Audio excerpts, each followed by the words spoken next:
ரோஜா பார்க்குறதுக்கு ரொம்ப அழகு, அழகோ அழகு. ஆனால் கடவுள் அதில் நிறைய முட்களை கொடுத்துருக்காரு.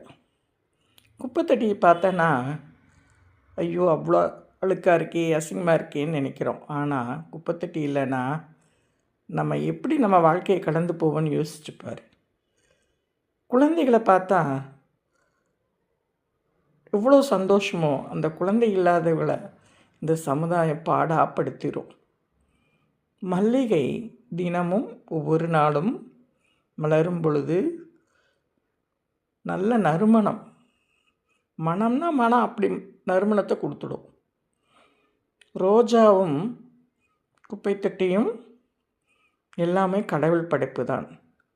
குப்பை தொட்டி இல்லைன்னா நம்ம வீட்டில் குப்பையை வளர்த்து வச்சுருந்தா எவ்வளோ மோசமான ஒரு நிலைக்கு நம்ம போயிடுவோம். மனசை குப்பை தொட்டி மாதிரி வைக்கக்கூடாது.